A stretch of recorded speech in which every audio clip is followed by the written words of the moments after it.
चला तर मित्रांनो, S3 जो आहे कोड आपला S3 पाठ्यक्रम S3 शिक्षणातील नवीन विचारप्रह, त्याला आजपासून आपण सुरुवात करत आहोत. टोटल 6 चॅप्टर आहे. पहिल्या चॅप्टरला 9 मार्क्सचं वेटेज आहे, ज्याचं नाव आहे कृती संशोधन ओळख आणि नवोपक्रम. मग कृती संशोधन आणि नवोपक्रम यातच, त्या शब्दातच त्याचा अर्थ दिला आहे. मग काय की कृती संशोधन म्हणजे काय की एखादी नवीन गोष्ट करणं आणि तिचा निष्कर्षापर्यंत पोहोचणं, किंवा एखादी नवीन गोष्ट आहे तिचं संशोधन करणं. आणि नवोपक्रम म्हणजे काय, नवीन प्रकल्प जे आहे ते नवीन प्रकल्प उपक्रम त्याचा राबवणं. ठीक, तर त्यातलं पहिलं आहे समस्या निराकरणासाठी कृती संशोधन. आपण बघितले समस्या निराकरण ही एक पद्धत होती आपल्याला प्रथम वर्षामध्ये, बरोबर. मग समस्या निराकरण म्हणजे काय की प्रॉब्लेम सॉल्विंग जे आहे ते कृती संशोधनातून कशा प्रकारे केलं जातं, त्याची गरज काय आहे, महत्त्व काय आहे, वैशिष्ट्य काय आहे, ते त्यांनी तिथे दिलेलं आहे. मग कृती संशोधन आणि संबोध, मग त्याचा संबोध बघायचा आहे.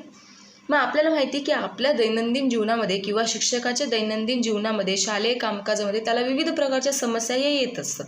मग उदाहरणार्थ काय की विद्यार्थी उपस्थिती, अध्ययन अध्यापन, मूल्यमापन, विद्यार्थ्यांचा कृतीयुक्त सहभाग, विद्यार्थी तसेच विद्यार्थी शिक्षक आंतरक्रिया इत्यादी जे काही क्षेत्र आहे त्या सगळ्या क्षेत्रामध्ये शिक्षकांचा समस्या त्यांना जाणवत असतात. कधी विद्यार्थ्यांची उपस्थिती आहे ती खूपच कमी असते, किंवा मग अध्ययन प्रक्रिया जी असते काही उपक्रमामुळे किंवा काही कार्यक्रमामुळे थोडी मागे पुढे होते, किंवा खूपच जास्त व्हास्ट होते, खूप जास्त लोड येतो. अशा प्रकारे भरपूर समस्या त्यांना दिसतात.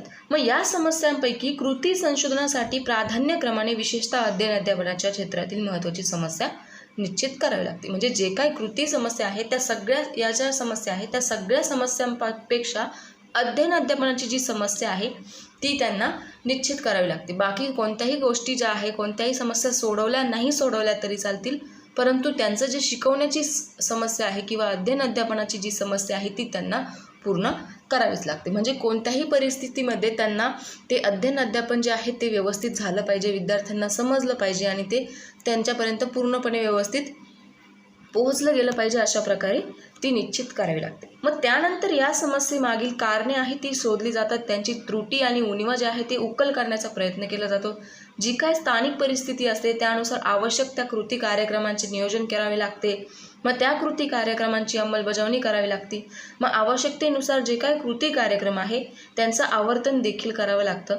मग समस्या पूर्णतः सुटेपर्यंत ती प्रक्रिया आहे ती चालू ठेवावी लागते. म्हणजे एखादी गोष्ट आहे ती पूर्ण सुटत नाही तोपर्यंत ती प्रक्रिया चालू ठेवावी लागते. मग या संपूर्ण प्रक्रियेलाच काय म्हणायचं आहे, कृती संशोधन असं म्हणायचं आहे. मग शालेय कामकाजातील एखाद्या निश्चित केलेल्या समस्येचा शास्त्रशुद्ध पद्धतीने अभ्यास करून त्या समस्येची उकल करणे हे कार्य कृती संशोधनामध्ये अपेक्षित असते. म्हणजे एखादी जी काय शाळेची समस्या आहे, कामकाजातली समस्या आहे ती निश्चित करून त्याचं काय करणं, उकल करणं, ती सोडवणं, हा या कृती संशोधनाचा मोठा म्हणजे ही या कृती संशोधनामध्ये अपेक्षित अशी गोष्ट आहे. मग त्याच्या व्याख्या दिल्या आहे डॉक्टर कोरे आणि बर्न्स यांनी. 2 प्रकारच्या व्याख्या दिल्या आहे, ते तुम्हाला सोपे वाटेल ते तुम्ही लिहायचे. मग आपले निर्णय व उपक्रम या बाबतीत मार्गदर्शन मिळावे, त्यात सुधारणा व्हाव्यात व त्याचे योग्य तऱ्हेने मूल्यमापन व्हावे म्हणून व्यावसायिकांनी आपल्या समस्यांचा वैज्ञानिक पद्धतीने स्वतः अभ्यास करण्याचा प्रयत्न करणं म्हणजे काय, कृती संशोधन. म्हणजे जे काय आपले निर्णय आहे, उपक्रम आहे त्यात सुधारणा व्हावी, काहीतरी त्या सुधारण्यातून काहीतरी मूल्यमापन व्हावं, आणि जे काय व्यावसायिक लोक आहेत त्यांना त्या समस्यांचं काय आहे व्यवस्थितपणे स्वतः काय केलं पाहिजे, उकल सोडवता आले पाहिजे, त्यांना म्हणायचे कृती संशोधन, असं डॉक्टर कोरे म्हणतात. बर्न्स काय म्हणताय, कृती संशोधन म्हणजे सामाजिक परिस्थिती निर्माण झालेली व्यावहारिक समस्या प्रत्यक्ष तथ्यांच्या आधारे सोडवणे होय. म्हणजे जी काही सामाजिक परिस्थिती आहे, एखादी गोष्ट आहे ती निर्माण झालेली गोष्ट आहे, ती तुमचे जे काही तथ्य आहे, प्रत्यक्ष जे फॅक्ट्स आहे त्याच्या आधारे सोडवणं म्हणजे काय, कृती संशोधन. मग आपल्या काम करण्याच्या पद्धतीत सुधारणा व्हावी हा प्रमुख हेतू याचा असतो. मग त्याचे स्वरूप दिलेलं आहे पूर्वत्रास चाचणी, कृती कार्यक्रम नियोजन अंमलबजावणी आणि उत्तर चाचणी, अशा प्रकारे त्याचं स्वरूप आहे. 1 मार्क्ससाठी विचारलं जाऊ शकतं. पुढे आहे त्याची वैशिष्ट्ये आणि स्वरूप दिलेलं आहे. तर पुढं काय आहे की पहिलं आहे शिक्षकांना दैनंदिन शालेय कामकाजात व व्यवहारात जाणणाऱ्या ज्या काही समस्या आहेत त्यांचा उकल करण्यासाठी शैक्षणिक कृती संशोधन हाती घेतलं जातं. म्हणजे ज्या काही शिक्षणातल्या समस्या आहेत त्या जाणण्यासाठी किंवा त्या सोडवण्यासाठी ही कृती संशोधन हाती घेतलं जातं. अध्ययनाच्या समस्या असतील किंवा मूल्यमापनाच्या समस्या असतील, ज्या काही अडचणी असतील त्यांचं प्रयोजन या कृती संशोधनामार्फत केलं जातं. पुढे आहे, ज्या शिक्षकांचा दैनंदिन शालेय कामकाजातील किंवा व्यवहारातील समस्यांकडे पाहण्याचा दृष्टिकोन जो आहे तो चिकित्सक असतो, असे शिक्षक स्वतः कृती संशोधन हाती घेतात. ज्यांचा चिकित्सक असा दृष्टिकोन असतो, ज्याचा असा कंजूसी टाईप दृष्टिकोन असतो एखाद्या व्यवहाराकडे बघण्याकडं, तर त्या शिक्षकांसाठी हे हाती घेणं गरजेचं आहे. आणखी एक वैशिष्ट्य असं आहे की ज्या शिक्षकांना ती विशिष्ट समस्या भेडसावत असते तेच शिक्षक हे संशोधन हाती घेतात. म्हणजे काय की ज्या शिक्षकाला ती समस्या येते, म्हणजे ती समस्या ते एखाद्याच शिक्षकाला येते, त्यांच्यासाठी ही कृती संशोधन आहे ते हाती घेतलं जातं. म्हणजे जिथं अडचण निर्माण होते त्या ठिकाणी म्हणजे स्थानिक पातळीवर हे संशोधन असते. मग आपल्या कामाबद्दल अभिरुची असलेला अगदी सामान्य शिक्षक देखील हे संशोधन विना सहाय्य करू शकतो. कारण हे संशोधन म्हणजे केवळ आपल्या समस्येचे निगडीत शास्त्रसुद्धा अभ्यास असतो. मग याचे स्वरूप काय काय आहे? मर्यादित आहे, तात्कालिक आहे, अमर्यादित आहे, श्रमांत आहे, मर्यादित खर्चामध्ये होतं आणि म्हणजेच सभोवतालचे जे काही उपलब्ध साधन सामग्री आहे, आपल्या आजूबाजूला जे काही सामग्री असतील त्यांच्या सहाय्याने हे संशोधन केले जातं. मग त्याची गरज काय आहे? आपण निरनिराळ्या शैक्षणिक धोरणांचा आढावा घेतला तर आपल्याला सहजपणे लक्षात येतं की शिक्षण प्रक्रिया ही उत्तरोत्तर सुधारणेकडे गुणवत्तेच्या दिशेने वाटचाल करत असते. बरोबर, म्हणजे जे काही उत्तर आहे प्रश्नाकडून उत्तरेकडे जात असते आणि गुणवत्तेच्या दिशेने ही वाटचाल करत असते. मग 2009 सातत्यपूर्ण सर्वंकष मूल्यमापन कार्यपद्धती आली. 2010 ती अगदी अलीकडे प्रगत होत गेली. मग 2015 सर्व धोरणामध्ये विद्यार्थी केंद्रबिंदू मानण्यात आला. मग त्यानंतर काय झालं की विद्यार्थ्यांचा सर्वांगीण विकास आता हा 100% झाला पाहिजे अशा दृष्टीने ते कृती कार्यक्रम जे आहे ते राबवण्यात आले. मग त्याच्या दृष्टीने काय करण्यात आलं, जे काही तुमचे अनुभव राष्ट्रीय अभ्यासक्रम आराखडा आहे NCF 2005 काही ज्ञानरचनावाद प्रत्यक्षात दिसण्यात आले. मग त्यातून विद्यार्थ्यांच्या कृतीयुक्त सहभाग वाढून घेण्यात आला. अध्ययन अनुभूती ज्या आहेत त्यांच्या माध्यमात विकसित होण्यात आल्या. मग शिक्षणातील जे काही बदलते प्रवाह आहे त्या दृष्टिकोनाने शिक्षकांकडून नवीन कृती, नवीन तंत्र, उपक्रम यांची योजना जी आहे, त्यांची कल्पना जी आहे ती आखण्यात आली. आणि त्याचमुळं काय झालं की जी अध्यापनात योग्य ती वातावरण निर्मिती होऊ लागली आणि शिक्षणातील गुणवत्ता आहे ती वाढण्यास मदत झाली. हा एक महत्त्वाचं गरज म्हणून कृती संशोधन इथं निर्माण झालं. मग त्याचं महत्त्व काय आहे? इम्पॉर्टंट आहे, 3 किंवा 4 मार्क्सला विचारलं जाऊ शकतं. मग तात्विकदृष्ट्या विचार करता सर्व शिक्षण अभियान 2001, NCF 2005, सर्वांगीण व शैक्षणिक गुणवत्ता विकास 2007, बालकांचा मोफत व सक्तीचा कायदा 2009, सातत्यपूर्ण सर्वंकष मूल्यमापन 2010, जे काही सगळे फ्रेमवर्क्स जे आहे त्यांच्यातून जे काही अध्यापनात सर्व बालकांचा सक्रिय सहभाग, ज्ञानरचनावाद, कृतीशीलता, उपक्रमशीलता, दर्जेदार सुधारणा होण्यासाठी जे काही उद्दिष्ट आहे ते या सगळ्या फ्रेमवर्क्समधून मांडलेले आहे. म्हणजे अर्थातच या उद्दिष्टांच्या अनुषंगाने कृती संशोधन हे एक महत्त्वाचं व्यासपीठ आहे. कारण कृती संशोधनाच्या माध्यमातून व्यासपीठ जे आहे कोणत्या शिक्षकांना आपल्या ज्या काही दैनंदिन शालेय कामकाज आहे त्यातील उणीवा त्रुटींचा अभ्यास करता येतो आणि त्यातून ते कृती संशोधन आहे ते त्याच्यासाठी वापरता येतं. मग याचं महत्त्व विचारात घेता शिक्षकांना आपल्या दैनंदिन शालेय कामकाजात उद्भवणाऱ्या ज्या काही समस्या आहेत त्यांचा अभ्यास करण्याचं, त्यांच्या अडचणी निराकरण करण्याचं तंत्र जे आहे ते आत्मसात होत असतं.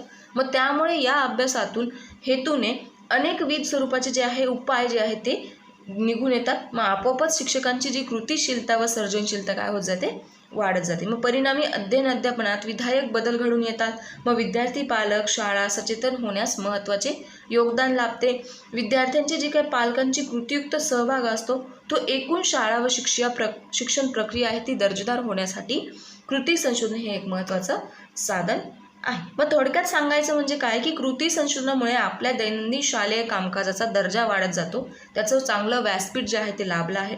जे काय आपल्या कामाचे वस्तुनिष्ठ मूल्यमापन आहे ते करता येते. त्यात सुधारणा करण्याची संधी जी आहे ते विद्यार्थी, शिक्षक, शाळा यांना मिळते आणि त्यामुळे काय होतं, गुणवत्ता वाढ होते. पुढे आहे कृती संशोधन आराखडा. मग काय आहे तो? कृती संशोधनाचा विषय निश्चित झाला किंवा समस्या निश्चित झाली म्हणजे त्या समस्येवर प्रत्यक्ष कृती संशोधन कार्य करण्यापूर्वी प्रत्येक अभ्यासक संशोधकाला कृती संशोधनाचे कार्य करण्यासंबंधी पूर्णतः नियोजन करावे लागते. त्यालाच काय म्हणायचे, कृती संशोधन आराखडा. म्हणजे जे काही आराखडा आहे, जे काही कार्य आहे, समस्या आहे, ती निश्चित झाल्यावर त्या समस्येवर उकल काढल्यानंतर जे काय नियोजनपूर्वक जी कृती आहे तिचा आराखडा बनवला जातो त्याला म्हणायचे कृती संशोधनाचा आराखडा. मग या आराखड्यामुळे काय काय होतं, जे काय कार्य आहे त्यातील कल्पना संघटित करता येतात आणि काही ध्येय जे आहे ते काय होतात, स्पष्ट होतात. म्हणजेच काय होतं की जो काय आराखडा आहे तो आर्किटेक्ट्स तयार केलेला असतो, म्हणजे ब्ल्यू प्रिंट जी असते त्याच्याशी संबंधित असतो. मग त्याच्यामध्ये घटक असतात. कोणते कोणते घटक असतात, तर पहिला आहे प्रास्तावना, पार्श्वभूमी, बॅकग्राऊंड ऑफ द प्रॉब्लेम्स. म्हणजे जो काही प्रॉब्लेम्स आहे त्याचं नेमकं बॅकग्राऊंड काय आहे. म्हणजे कोणताही संशोधक जो आहे समस्येची निवड करताना अनेक पद्धती करत असतो.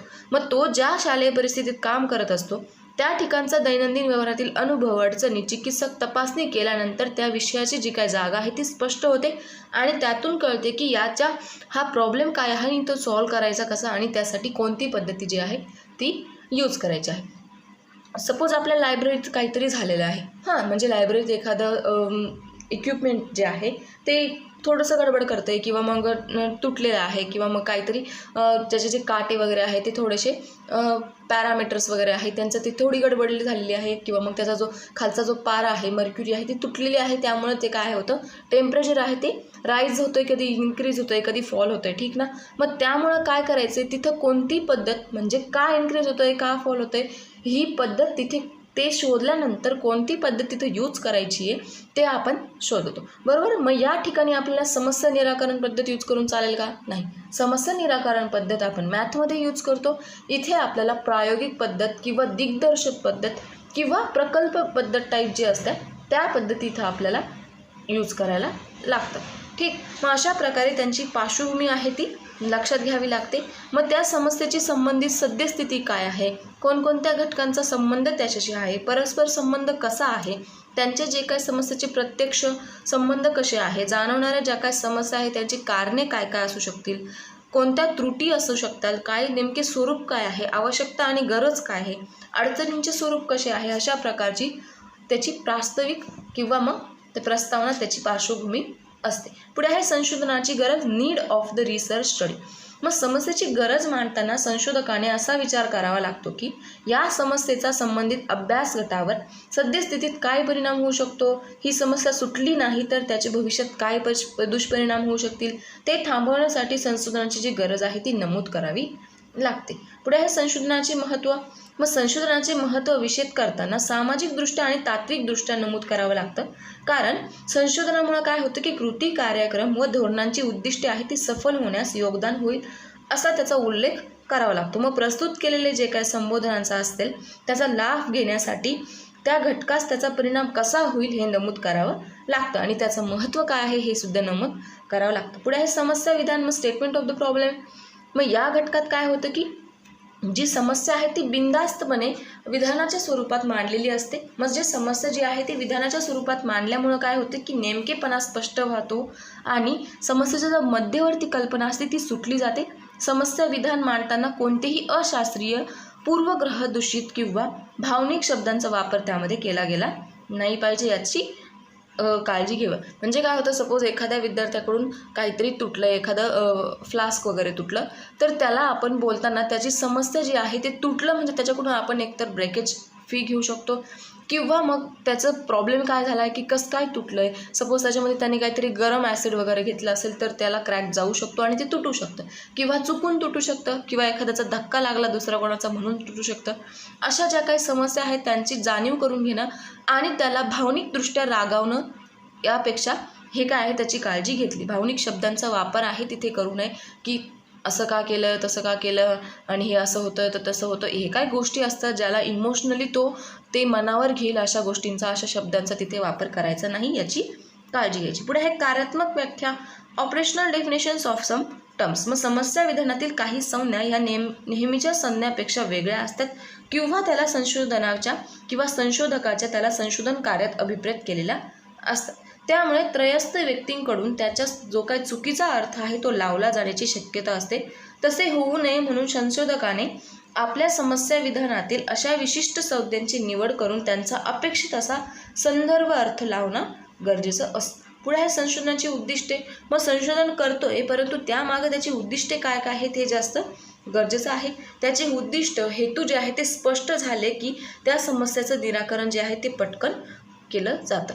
मग ते काय काय आहे, त्याचे 3 उद्दिष्टांचा समावेश त्यामध्ये केलेला आहे. पहिला आहे समस्या निर्माण होण्यामागील कारणांचा व अडचणींचा शोध. समस्या का निर्माण झाली आहे त्याचं कारण शोधून काढायचं आहे. कारणांचे व अडचणींचे निराकरण करण्यासाठी कृती कार्यक्रमांची निर्मिती करणं. जे काय कारण आहे ते त्यांचं निराकरण करण्यासाठी कृती कार्यक्रम म्हणजे एखादी क्रिया हाती घेणं. कृती कार्यक्रमाच्या परिणामाचा अभ्यास करणं. जे काय अभ्यास आहे, परिणाम जो आहे त्याचा अभ्यास करणं. फॉर एक्झाम्पल एखादी गाडी आहे, तिचं टायर जे आहे ते पंक्चर झाले आहे आणि एक मुलगा आहे त्या बसमध्ये बसला, त्या गाडीमध्ये बसला, त्याला एक्झामला जायचं आहे आणि तो उशीर झाला आहे किंवा कॉलेजला जायचं आहे त्याला उशीर झालेला आहे आणि गाडीचं टायर जे आहे ते पंक्चर झालं आहे. मग त्याला शाळेत जायला उशीर होईल. मग त्याला शाळेत जायला उशीर झाल्यानंतर टीचर त्याला रागवेल की का लेट आला आहे, का कसं ठीक ना. मग त्या टीचरने त्याच्या मागचं लेट येण्याचं जे उद्दिष्ट आहे, जे कारण आहे ते आधी जाणून घेतलं पाहिजे.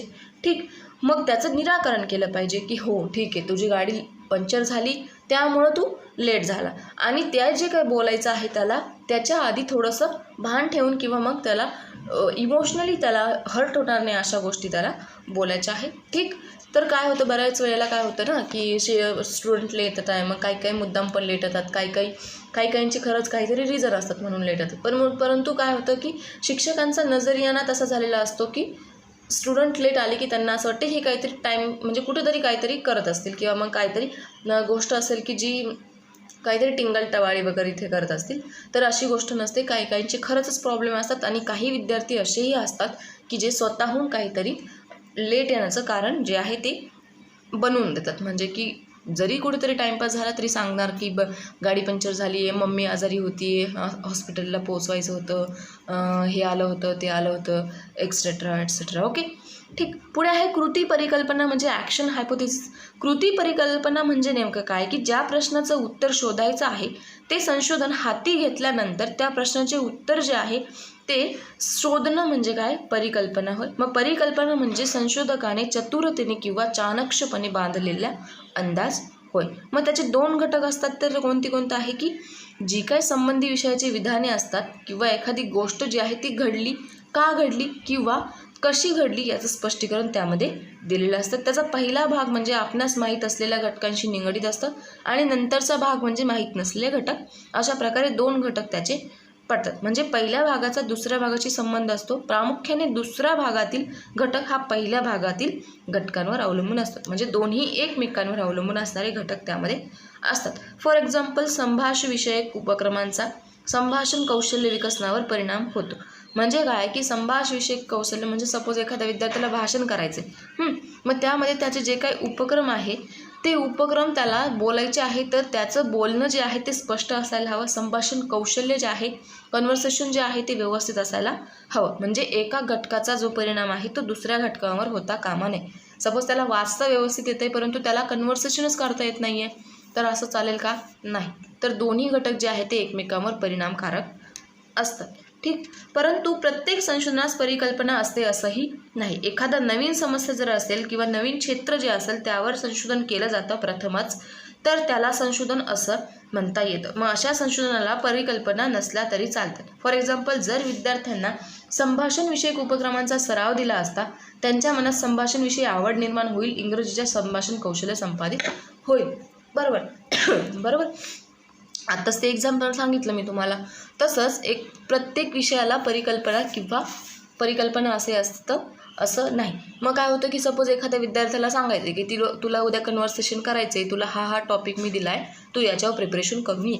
ठीक, मग तो विद्यार्थी काय करेल, प्रिपरेशन करेल आणि दुसऱ्या दिवशी त्याला होईल त्याच्या पद्धतीने जितकं व्यवस्थित होईल तितक्या पद्धतीने तो काय करेल, संभाषण कौशल्य त्याचं काय करेल, डेव्हलप करेल आणि अशा प्रकारे त्यांची जी वाढ होईल कशामध्ये, संभाषण कौशल्यामध्ये. पुढे आहे चले म्हणजे व्हरायबल्स. काय की प्रत्येक परिकल्पनेत कमीत कमी 2 घटकांचा संबंध दर्शवलेला असतो. तर कोणती घटना आहे ती घटक आहे संशोधनाचा भाग म्हणून समस्येचे जे विश्लेषण केलेले असते त्या समस्येचे निगडीत जे काही चले असतात ते स्पष्ट होतात.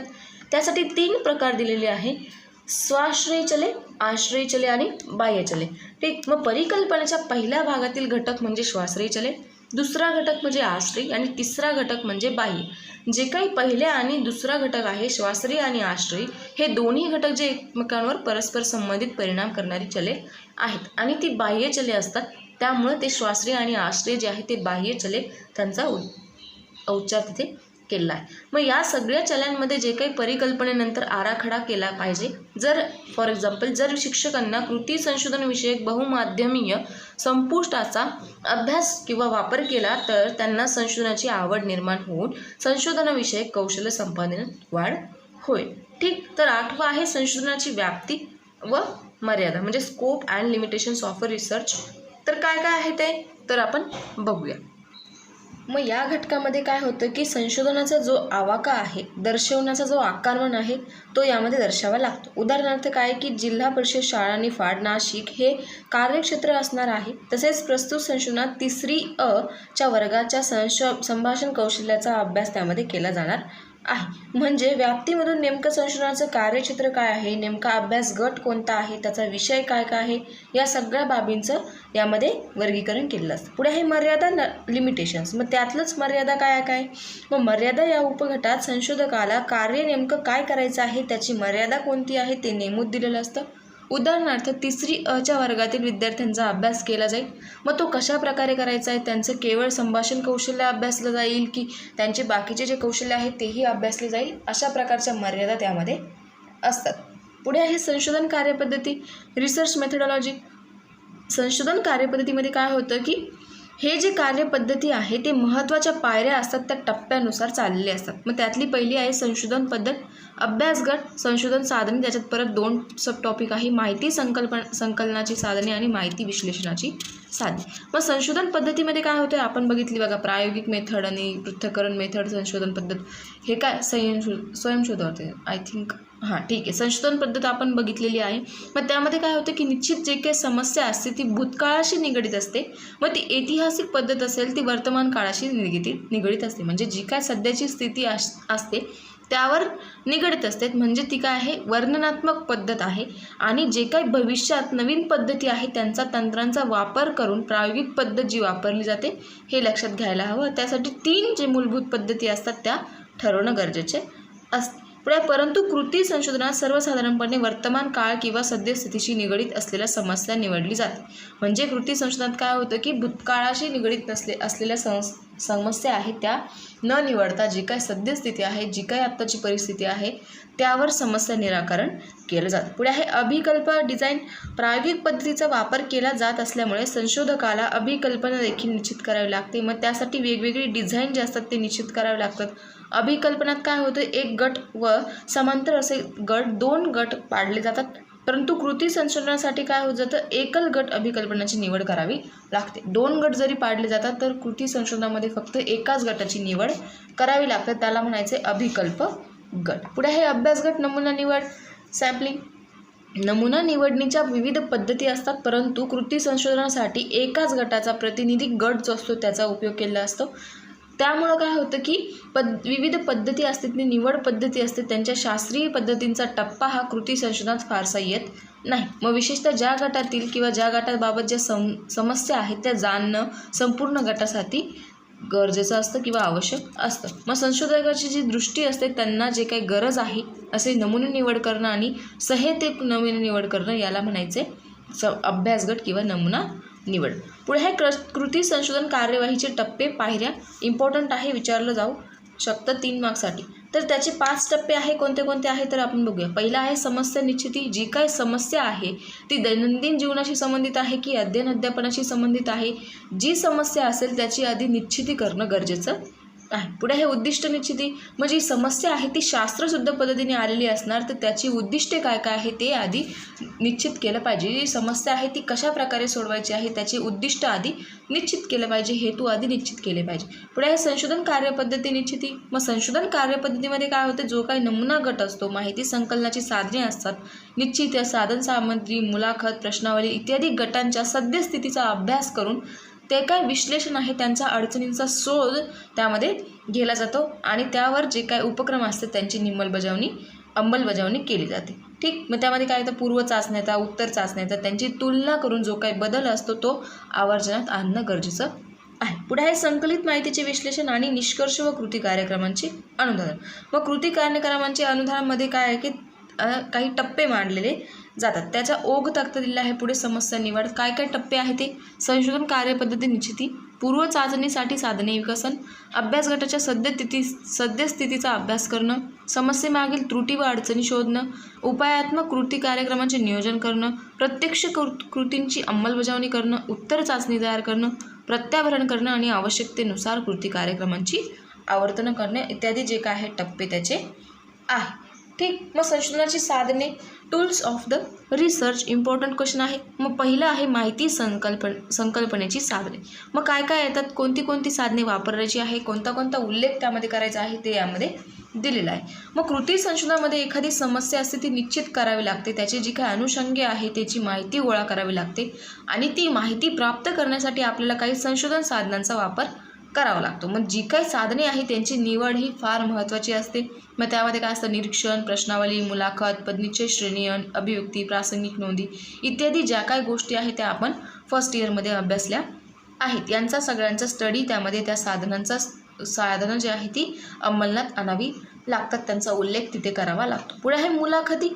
मग त्यातलं पहिलं आहे मुलाखत. मुलाखत आपल्याला माहिती आहे की जी तोंडी स्वरूपाची चर्चा स्वरूपामध्ये केली जाते त्याला म्हणायचं आहे मुलाखत. एका किंवा अनेक समस्येसाठी जी माहिती मिळवली जाते औपचारिकरित्या काढून घेण्याचे जे तंत्र असतं त्याला म्हणायचं आहे मुलाखत. पुढे आहे प्रश्नावली. प्रश्नावली आपल्याला माहिती की जे काही तथ्य आहे, वर्तन पद्धती आहे इत्यादी ज्या काही संख्या, मर्यादित योग्य क्रम जो काय असतो त्याचा भाषा जी असते त्याची सुलभ भाषा त्याला वापरावी लागते, त्याची क्वेश्चनायझेशन करावं लागतं, त्याला म्हणायचे प्रश्नावली. निरीक्षणात्मक तंत्रेमध्ये काय येतं की व्यक्तीचे किंवा विद्यार्थ्यांचे व्यक्तिमत्त्वाचे जे विशिष्ट पैलू असतात, सामाजिक, भावनिक, मानसिक जे विकास असतात त्यांचा निरीक्षण करणं म्हणजे निरीक्षणात्मक साधने.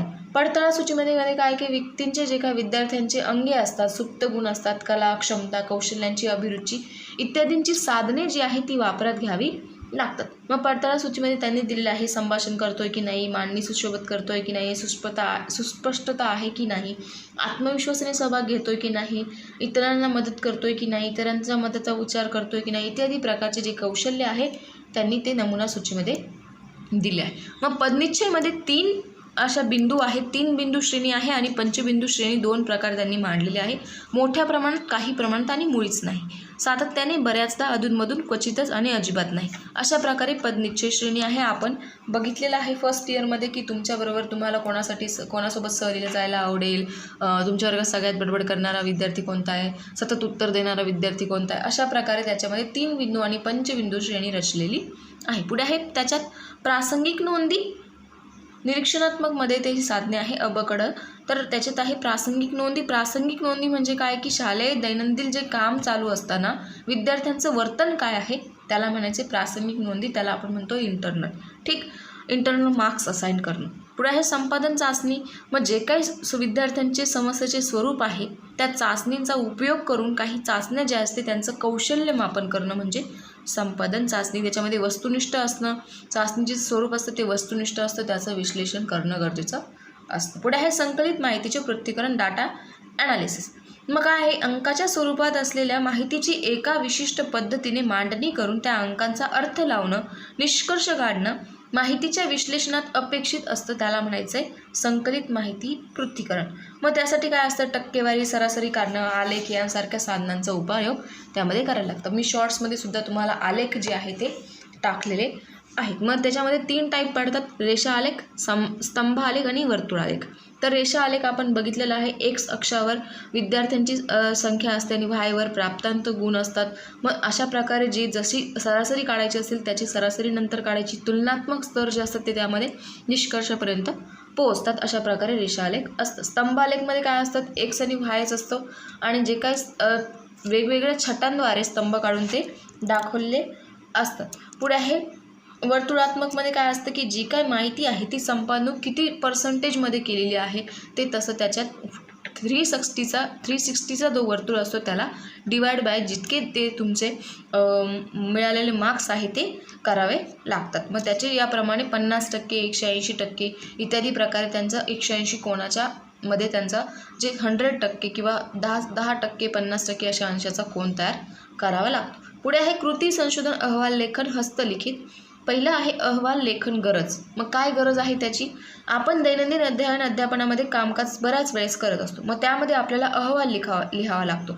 मग म्हणजेच त्यांना शब्दरूप देत नाही. त्यामुळे आपण राबवलेले जे काही कार्यक्रम असतात ते सर्जनशील उपक्रमशील होत नाही. त्यासाठी अहवालांची गरज असते. म्हणून ते काय अहवाल आहे ते विचारात घेणं जास्त गरजेचं असतं. मग त्यामध्ये काय काय आहे तर ते आपण बघू काय दिलं आहे ते. मग आपलं जे काही कृती संशोधन आहे त्याची पार्श्वभूमी, महत्त्व, कार्यपद्धती जशी असते त्यांचा निष्कर्ष काढणं ते अहवालामध्ये लिहिणं गरजेचं आहे. तार्किकदृष्ट्या किंवा वस्तुनिष्ठपणे अहवाल जो आहे तो तयार केला गेला पाहिजे. पुढे आहे कृती संशोधन अहवाल लेखनाचे महत्त्व. मग काय काय आहे? कृती संशोधकाने आपल्या संशोधन आराखड्यानुसार संशोधन कार्य पूर्ण केल्यानंतर काही कार्याचे शास्त्रशुद्ध पद्धतीने अहवाल करणं गरजेचं आहे.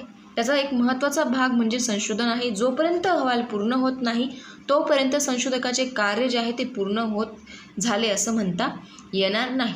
आपण केलेलं जे काही संशोधन आहे कार्याची आपल्याला क्षेत्रातील जे काही सर्व इतर संबंधित घटक आहेत त्यांचा अहवाल एक व्यवस्थित महत्त्वाचे साधन निर्माण करून देणं गरजेचं आहे.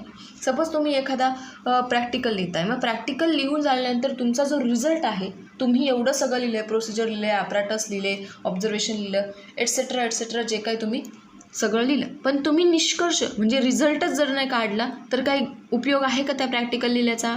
नाही.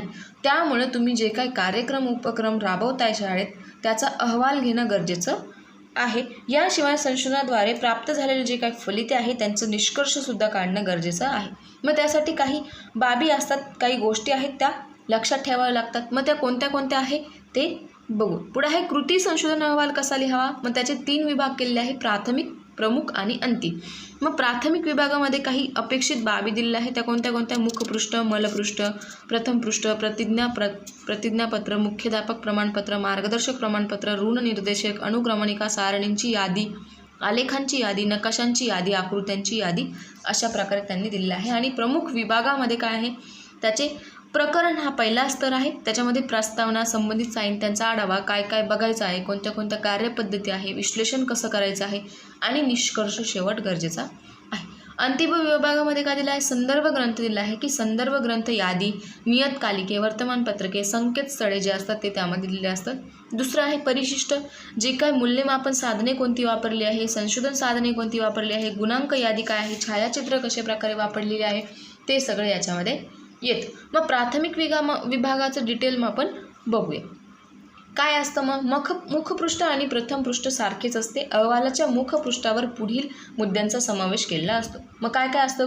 कृती संशोधकाचे नाव असतं, संशोधकाचं नाव असतं, मार्गदर्शकाचं नाव असतं, संशोधन केंद्राचं नाव असतं आणि संशोधन वर्ष असतं. आपलं जे काही पुस्तक आहे, सपोज आपलं हे S3चं पुस्तक आहे, याच्यावर कोणता काय काय नाव आहे, सब्जेक्टचं नाव आहे, ज्यांनी लिहिलं आहे त्या संपादकाचं नाव आहे, कोणते कोणते लेखक त्यांना जोडलेले आहेत ते लेखकांचे नाव आहे, प्रकाशन कोणतं आहे त्याचं नाव आहे, कितवीचं पुस्तक आहे ते सगळं मुखपृष्ठ आणि प्रथम पृष्ठावर असतं. नंतर काय आहे की प्रथम पृष्ठाची रचना दिली आहे, मार्गदर्शकाचे प्रमाणपत्र. मग यात काय केलेलं असतं की जे काय मार्गदर्शन तुम्हाला केलं आहे, मार्गदर्शकांनी जे तुम्हाला मार्गदर्शन केलं आहे त्याचा काय स्टडी झालेला आहे, कोणत्या कोणत्या याच्यामध्ये तो पदव्युत्तर आहे, अशा प्रकारची सगळी त्यांनी प्रमाणपत्र त्यामध्ये दिले असतात. प्रतिज्ञापत्र, मग याच्यामध्ये काय होतं की अभ्यास करून एखादी गोष्ट जी असते संशोधकाने स्वतः अभ्यास करून केलेली आहे त्यासाठी आवश्यक तेथे योग्य त्या संदर्भांचा आधार घेतला असतो. मग सदर संदर्भांची नोंदी जी असते ती सदर संशोधनाची निगडीत असते. अहवाल दुसऱ्या कोणत्याही ठिकाणी सादर केला जात नाही असे स्पष्टपणे त्यामध्ये नमूद केलेले असते. पुढे आहे ऋण निर्देशन. मग या संशोधन कार्यात संशोधकाला ज्या ज्या व्यक्ती, शाळा, संस्था यांचे सहकार्य व मार्गदर्शन लाभले असेल त्यांचा आदरपूर्वक उल्लेख तिथे केलेला असतो. अनुक्रमणिका आपल्याला माहिती आहे की प्रथम पृष्ठावर काय दिलेलं आहे, मार्गदर्शनाचे प्रमाणपत्र, साधन संशोधकांचे प्रमाणपत्र, प्रतिज्ञापत्र, ऋण निर्देशन अशा प्रकारे अनुक्रमणिका त्यांनी दिला आहे. पुढे आहे प्रमुख विभाग. मग प्रमुख विभागामध्ये काय आहे की प्रकरण 1 दिलं आहे. सपोज संशोधन विषयाची प्रस्तावना ह्या प्रकरण 1चं नाव आहे. मग त्याची पार्श्वभूमी दिलेली असते की तुम्हाला काय काय सद्यस्थितीतील वस्तुस्थिती काय आहे, सद्यस्थितीतील समस्या काय आहे, समस्येचे स्वरूप कोणत्या प्रकारचं आहे, समस्या का निवडली आहे आणि या सगळ्या गोष्टींचा उल्लेख तुम्हाला पार्श्वभूमीमध्ये दिलेला असतो. मग त्याची गरज का लाभली हे दुसऱ्या स्टेपमध्ये दिलेलं असतं की एखादी समस्या आहे ती दृश्य परिणाम काय आहे त्याचे निराकरण करण्याची गरज का पडली हे तिथं दिलं असतं. त्याचं महत्त्व काय काय आहे, कोणते कोणते धोरणं योजना यांची पूर्तता यांचा हातभार कसा लागेल हे त्यामध्ये योगदान जे असतं ते महत्त्वपूर्ण असतं. तसंच काय आहे की कार्यामुळे कोणत्याही विद्यार्थी, शिक्षक, पालक, शाळा इत्यादी जे काही पुरे परिसराशी जी संबंधित माहिती आहे यांना लाभ कसा होईल या आणि विकासासाठी कसे योगदान आहे या दृष्टीने त्यांचं महत्त्व स्पष्ट करणं गरजेचं आहे. पुढे आहे समस्या विधान. मग याचं शीर्षक विधान येथे द्यायला गरजेचं असतं. पुढे आहे काही संज्ञांच्या कार्यात्मक व्याख्या. मग संशोधनाच्या या शीर्षक विधानातील काही संज्ञांच्या कार्यात्मक व्याख्या देणं आवश्यक असतं. मग संशोधन शीर्षकातील ज्या संज्ञा असतात त्याच्या ज्या काही परिमित असलेल्या शब्दकोशातील पारंपरिक व्याख्या ज्या असतात त्यांची जी स्वरूप असतात ती स्पष्ट असायला हवी. मग पुढे आहे संशोधनाची उद्दिष्ट स्पष्ट असायला हवी, हेतू स्पष्ट असायला हवी, गृहीतके, संभाव्य कारण काय काय आहे ते तिथे मांडले गेलं पाहिजे, कृती परिकल्पना काय आहे ते तिथे मांडले गेले आहे, त्याची मर्यादा आणि व्याप्ती जी आहे ती सुद्धा स्पष्ट असायला हवी. पुढे आहे प्रकरण 2 दिलं आहे संदर्भ साहित्याचा अभ्यास. तर त्यामध्ये काय काय आहे, संशोधन विषयक जे काय ग्रंथ आहे, विविध माहितीकोश आहे, नियतकालिके असतात त्यांची जी काय वर्तनपत्रे, कागदरे जे असतात त्यांची वेबसाईट तिथे देणं गरजेचं आहे. मग पूर्वी झालेल्या संशोधनांचा आढावा घेणं सुद्धा गरजेचं असतं. त्यामध्ये संशोधन पद्धती, निष्कर्ष, उद्दिष्ट, प्रस्तुत जे काय असतं ते या महत्त्वाच्या बाबींचा उल्लेख तिथे करावा लागतो. प्रकरण 3 मध्ये काय आहे की कृती संशोधन कार्यपद्धती. मग त्या काय आहे, त्यात कार्यपद्धती असतं, अभिकल्प असतं, नमुना गट, माहिती संकलनाचे साधनं, माहिती विश्लेषणाचे तंत्र, संशोधनाची प्रत्यक्ष कार्यवाही करणं इत्यादी गोष्टी त्यामध्ये दिलेल्या आहे. 4थ्यामध्ये माहिती संकलन, विश्लेषण व अर्थनिर्वचन, निष्कर्ष व कृती कार्यक्रमाविषयक शिफारस. अंतिम विभागामध्ये काय काय दिलेलं असतं की जे काही सूची आणि परिशिष्ट असतं त्यांचा समावेश अंतिम पारावर दिलेला असतो. आपलंही एक पुस्तक जर संपलं की अंतिम पारावर आपल्याला जे काय अवघड शब्द असतात त्यांचा अर्थ दिलेला असतो, सूची दिलेली असते ना, आणि पुढचे जे काय पुस्तक आहे ते कोणते रेफर करायला पाहिजे हे सगळं त्यामध्ये नमूद केलेलं असतं. त्यांचं असे लेखकाचे नाव, गाव, प्रकाशन सगळं त्यामध्ये लिहिलेलं असतं. ठीक. मग परिशिष्टी काय आहे, परिशिष्टीमध्ये काय आहे की माहिती जी असते यामधली ती पूरक माहिती असते, परंतु अहवालात देणं इष्ट नाही अशी माहिती परिशिष्टीमध्ये जोडावा लागते. मग त्यामध्ये काय काय असतं, शाळा, मुख्याध्यापक, संस्था प्रमुखांचे प्रमाणपत्र, अभ्यास गटातील प्रतिसादकांच्या नावांची यादी, प्रश्नावली, मुखावली, निरीक्षण सूची इत्यादी गोष्टींचा नमुना त्यामध्ये दिलेला असतो. ब आहे नवोपक्रम.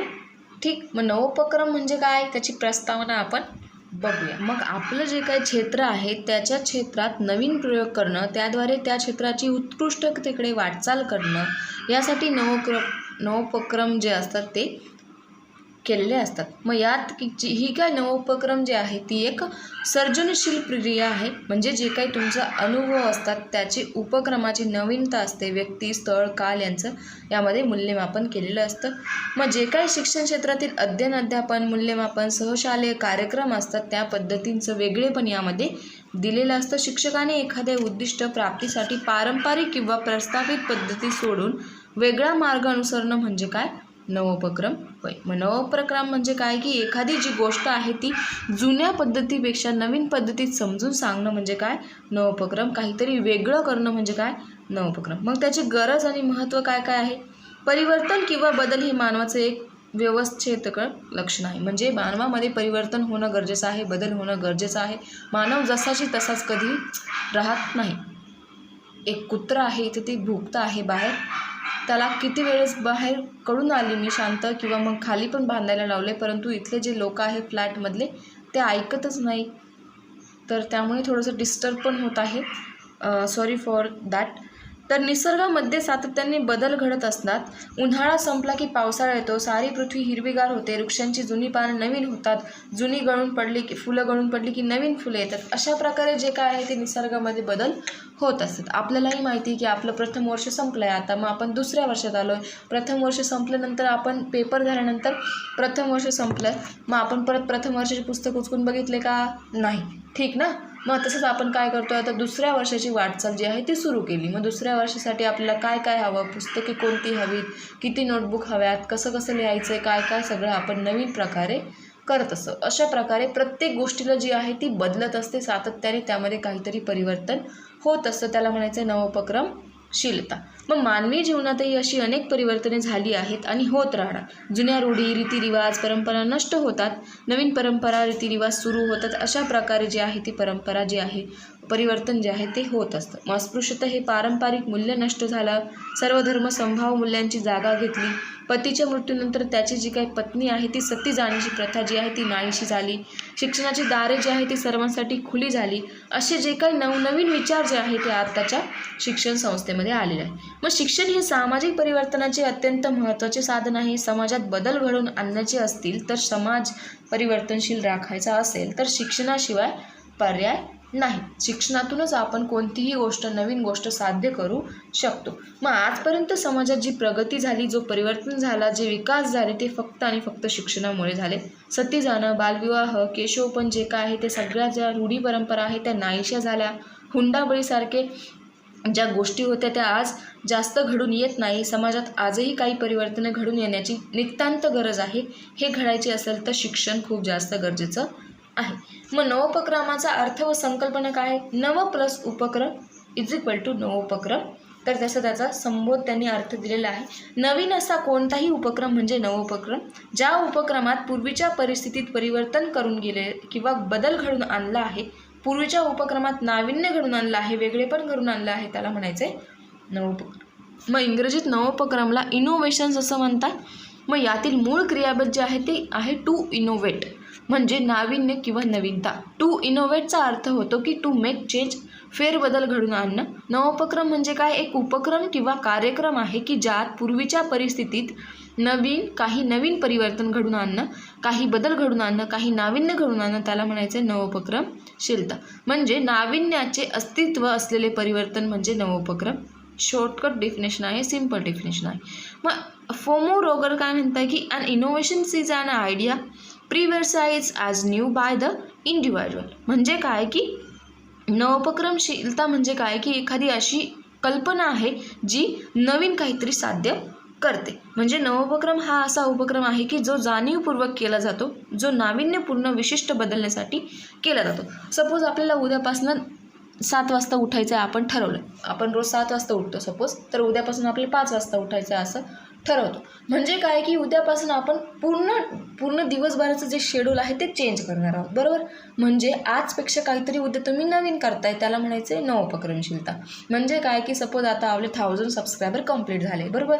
मग 1000 सबस्क्रायबर कंप्लीट झाल्यानंतर इथून मागे मी काय करत होते, रेकॉर्डिंग करून व्हिडिओ तुम्हाला दाखवत होते किंवा तुमच्यापर्यंत पोहोचवण्याचं काम करत होते. मग इथून पुढे मी काय करणार आहे, जे काय ब्लॅकबोर्ड थ्रू तुम्हाला जे ज्ञान आहे, ज्या काय कन्सेप्ट आहे त्या समजून सांगणार आहे. म्हणजे काहीतरी नवीन मी तुम्हाला सांगणार आहे, ठीक. मग थोडक्यात म्हणजे काय की थोडक्यात झाल्यास नवोपक्रम हा उपक्रम आहे की जो अध्ययन कार्याला चालना देतो, समस्या सोडवतो. विद्यार्थ्यांचे, शिक्षकाचे, अगर मुख्याध्यापकाचे केलेले जे काय वर्तन आहे त्याला म्हणायचे नवोपक्रमशीलता. मग हे वर्तन फलदायी किंवा सुधारणात्मक असतं. नवोपक्रम हे कार्य पूर्वीपेक्षा वेगळे असते. नवोपक्रमामध्ये काहीतरी नवीन घडण्याची अपेक्षा असते. नवोपक्रम आणि वर्तन यांचा अत्यंत जवळचा संबंध असतो व जे काही परिवर्तन असते ते घडून येणं, कार्याला चालना देणं, गतिमान करणं, समस्या सोडवणं इत्यादी बदल त्यामध्ये घडून येत असतात. मग नवोपक्रमाची जी संकल्पना आहे ती समजावून घेताना युनेस्कोच्या 1971च्या अहवालातील एक संदर्भ आपण लक्षात घेतला पाहिजे.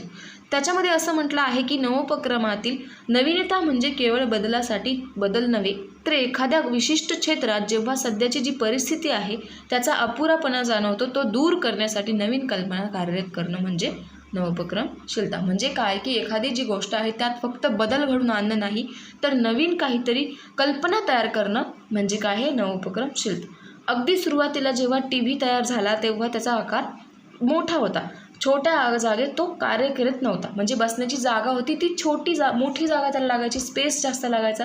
परंतु आता काय झालं की टीव्हीच्या ज्या साईज आहे त्या खूप मोठ्या आहे, परंतु ज्यांची जी स्पेस आहे तो खूप कमी स्पेसमध्ये सुद्धा बसू शकतो. LED सारख्या ज्या TV आहेत त्या खूप कमी स्पेसमध्ये तुमच्या बसू शकतात. त्यांची लांबी जरी मोठी असली तरी त्यांची जी रुंदी असते ती खूप कमी असते.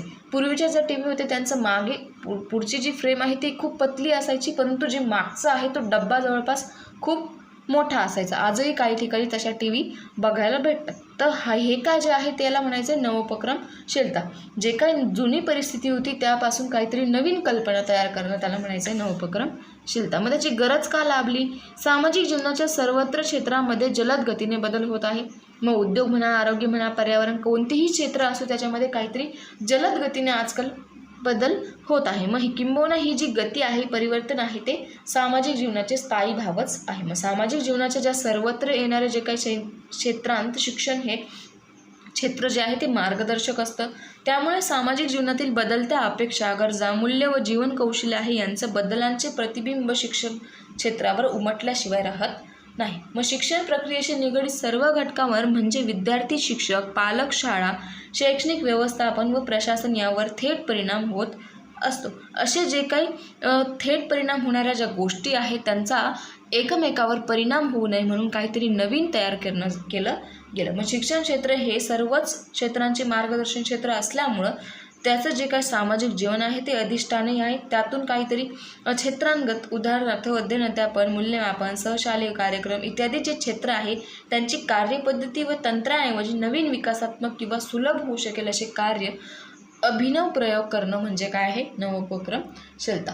मग पूर्वी काय व्हायचं बघा की ब्लॅकबोर्डवर आपण शिकवत होतो किंवा मग फक्त ब्लॅकबोर्ड होतं, परंतु आता काय झालं आहे, अभिनव जे आहे ते झाले आहे. म्हणजे काय की आता आपण मोठ्या LED शिकू शकतो, ज्याला आपण प्रोजेक्ट म्हणतो, मोठा प्रोजेक्टाईलवर आपण शिकू शकतो. LED स्क्रीन असते जी मोठी, तिच्यावर आजकाल खूप यूट्यूबर्स शिकवत असतात, त्याला म्हणायचे नवोपक्रमशीलता. मग या बदलत्या सामाजिक प्रवाहाबरोबर जाण्यासाठी शिक्षण क्षेत्रात नवोपक्रमशीलतेची गरज असणं गरजेचं आहे. मग त्याचं महत्त्व काय काय आहे? मग याचा हेतूच मुळात असा आहे की आपल्या दैनंदिन कार्यात नाविन्यता, आकर्षकता प्राप्त करणं किंवा त्याची उत्कृष्टतेकडे वाटचाल करणं म्हणजे याचं महत्त्व आहे. म्हणजेच नवोपक्रम हे आपल्या दैनंदिन कामकाजात नाविन्यता, आकर्षता आणि उत्कृष्टता निर्माण करण्याचं उत्तम माध्यम होय. मग यामध्ये काय होतं, स्वयंप्रेरणा राबवली जात असल्यामुळे त्यापासून शिक्षकाला आनंद मिळतो, समाधान प्राप्त होतं आणि सर्जनशीलता काय होते, वाढीत लागते. म्हणजे नवोपक्रममध्ये काय होतं की स्वतः शिक्षक जे असतात ते नवीन शिकवण्याचा ट्राय करतात आणि त्यामुळे काय होतं, शिक्षण, अध्ययन, अध्यापन प्रक्रिया जी आहे ती शिक्षकांसाठी सुद्धा सर्जनशील बनते किंवा आनंददायी बनते आणि विद्यार्थ्यांसाठी सुद्धा ती आनंददायी बनते. त्यामुळं नवोपक्रमशीलता जी आहे ती महत्त्वाची आहे. त्याचं उद्दिष्ट, स्वरूप व फायदे त्यांनी दिलेले आहे. तर काय काय आहे ते उद्दिष्ट आपण बघूया, इम्पॉर्टंट आहे, 2 ते 3 मार्क्सला विचारलं जाऊ शकतं.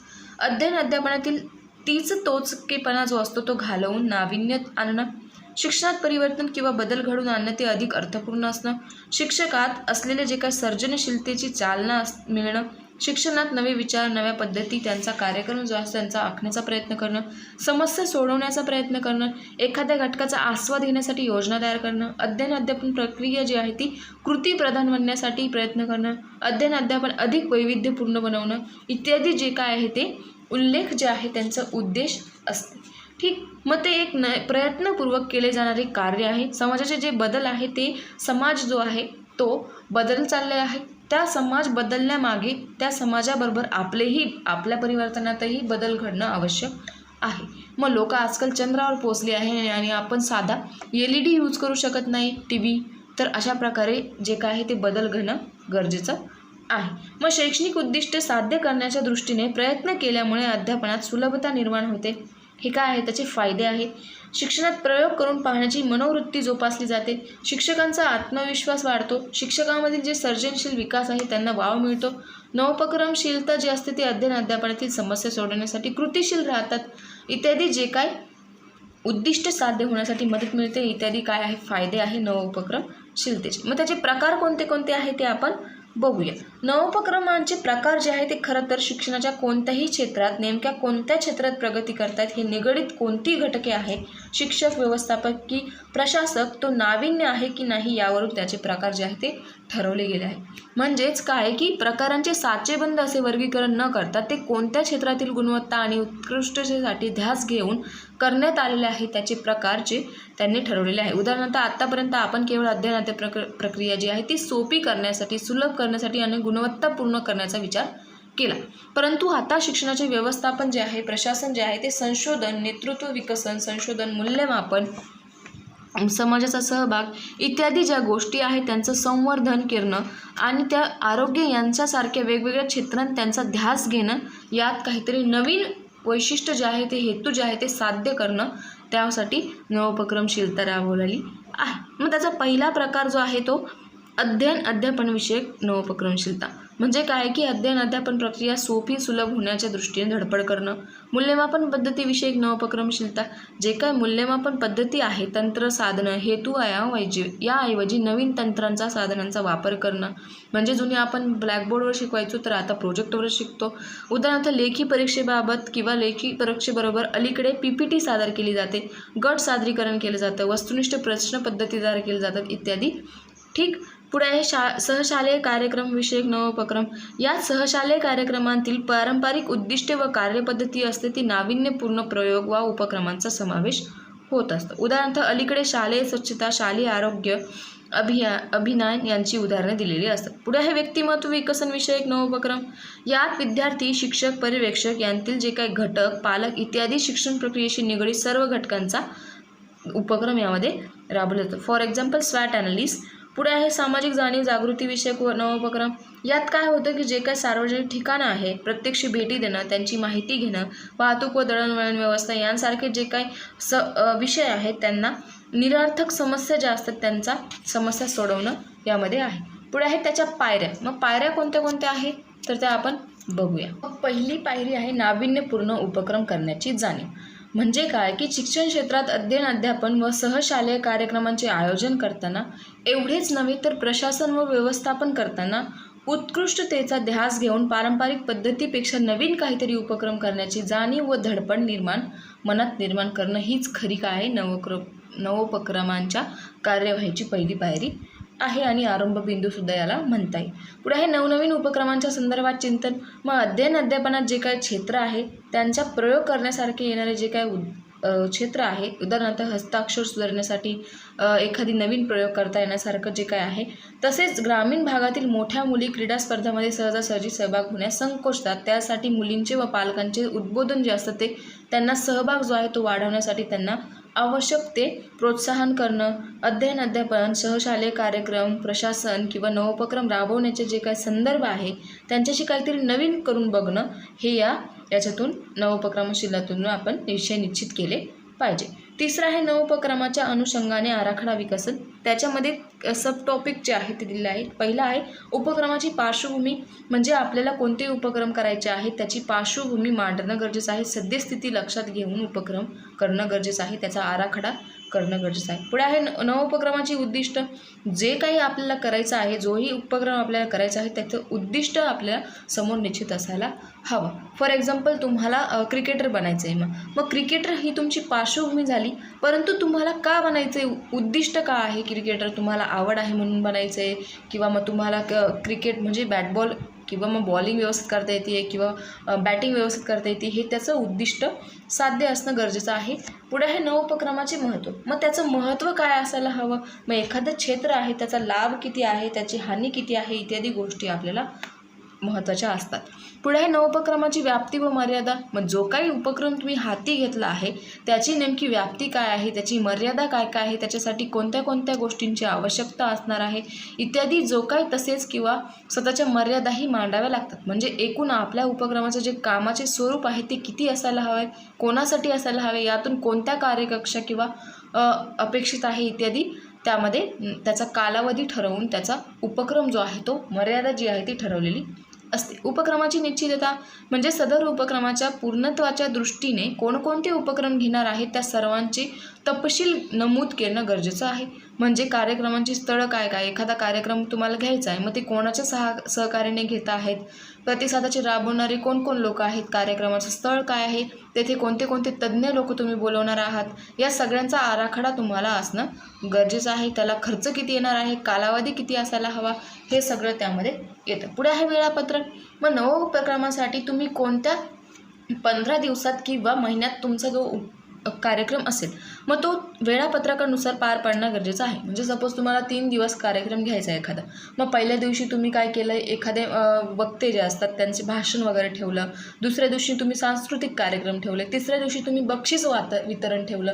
मग त्याचं वेळापत्रक आहे, कालावधी कसा आहे, किती वाजता सुरू करायचं आहे, किती वाजता संपवायचं आहे, कोणाचं भाषण कधी द्यायचं आहे, की कोणाचा डान्स कधी संपला पाहिजे, अशा प्रकारे त्यांचं वेळापत्रक असणं गरजेचं आहे. पुढे आहे उपक्रम राबवण्याची कार्यपद्धती. मग तुम्ही जे काही उपक्रम लाभवताय मग त्याचं कार्यपद्धती असणं गरजेचं आहे. म्हणजे काय की जो लाभार्थी गट असतो, तुम्ही कोणकोणते कृती कार्यक्रम राबवित आहात, तुमच्या कार्यक्रमाचे टप्पे काय काय असणार आहे, त्याचं स्वरूप काय काय असणार आहे, कुठे आणि कसं असणार आहे, यासाठी काही साधने वापरली असतात.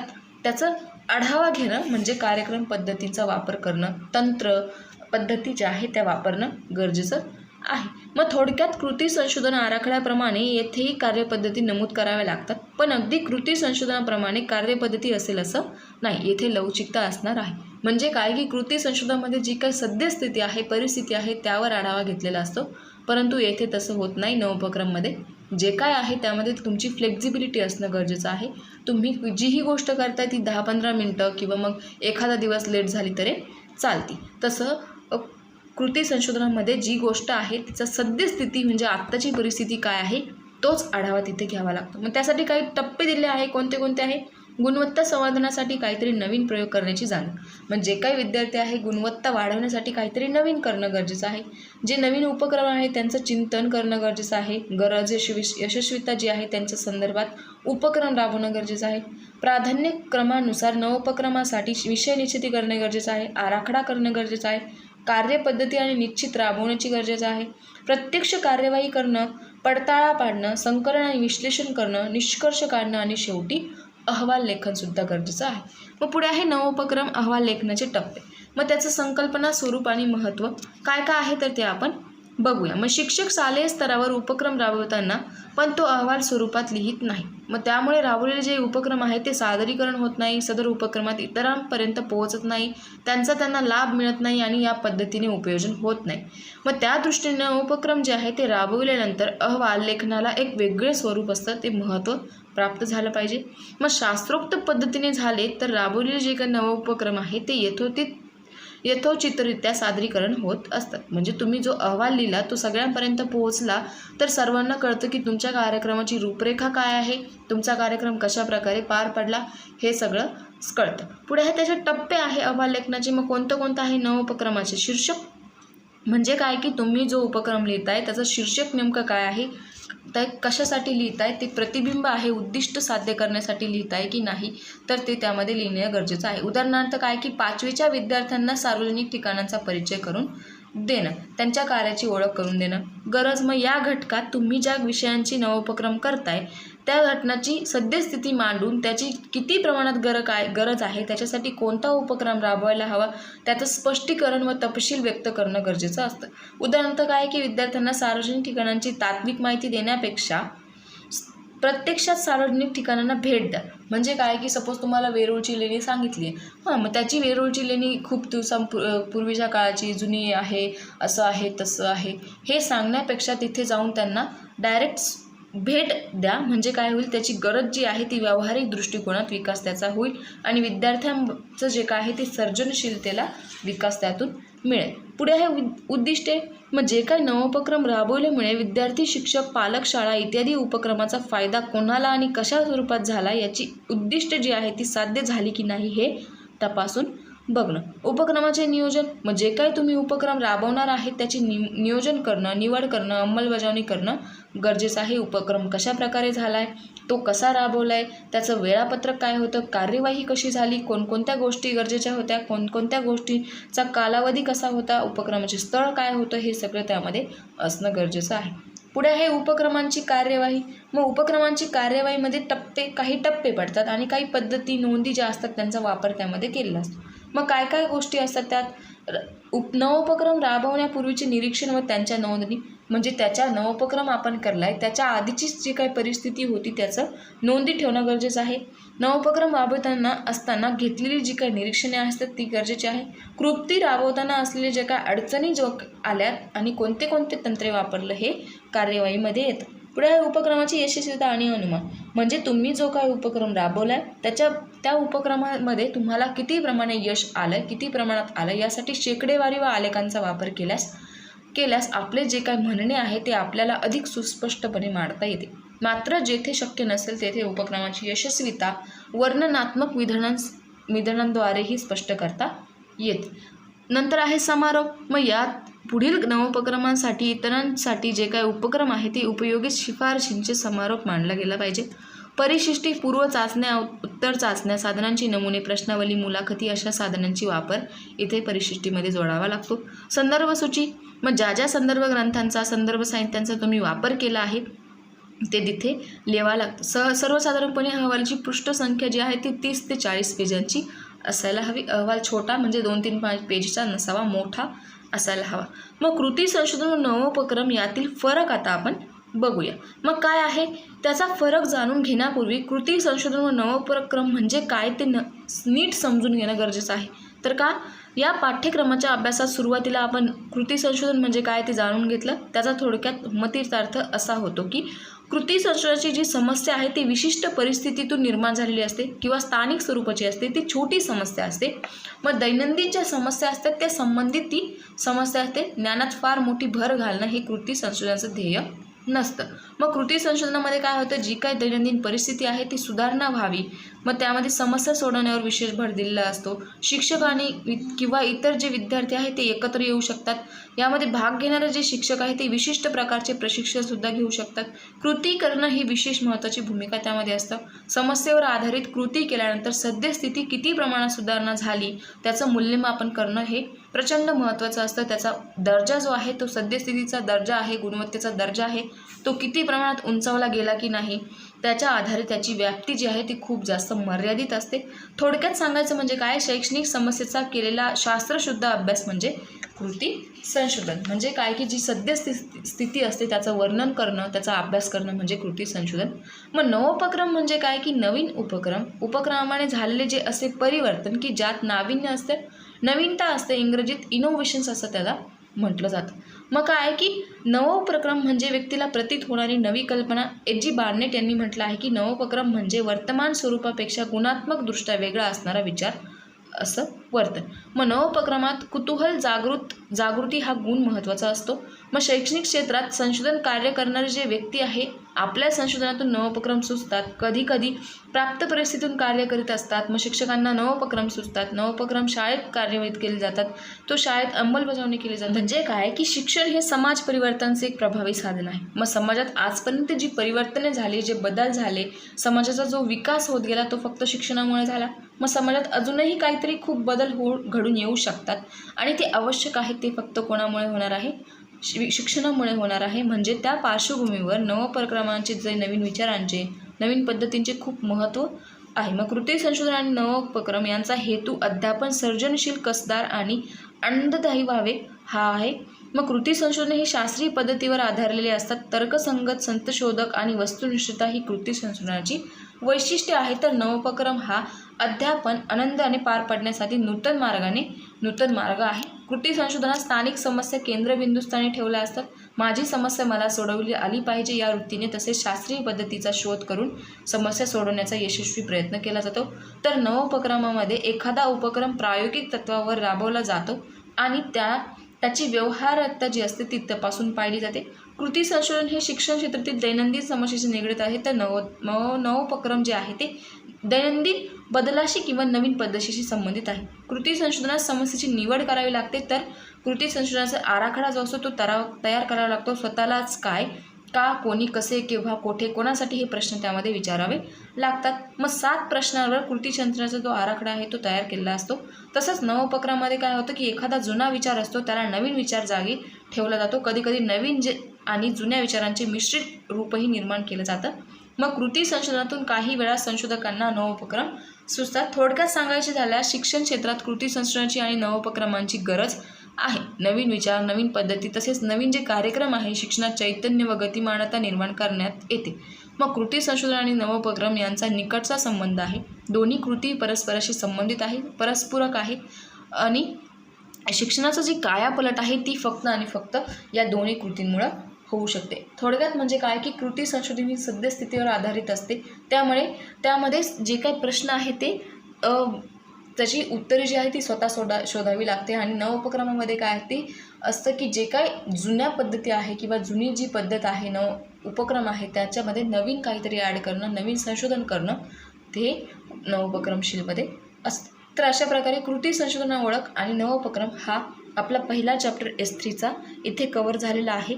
तर व्हिडिओ खूप जास्त फास्ट होत आहे मला माहिती आहे, आणि कारण जर मी फास्ट खूप जास्त स्लो बोलले तर व्हिडिओ जवळपास 3 ते 3.5 तासापर्यंत जातो, आणि एवढा मोठा लेंदी व्हिडिओ कोणी बघत नाही। त्यामुळं जे काही इम्पॉर्टंट आहे ते मी घेत जाते आणि फास्ट बोलत जाते।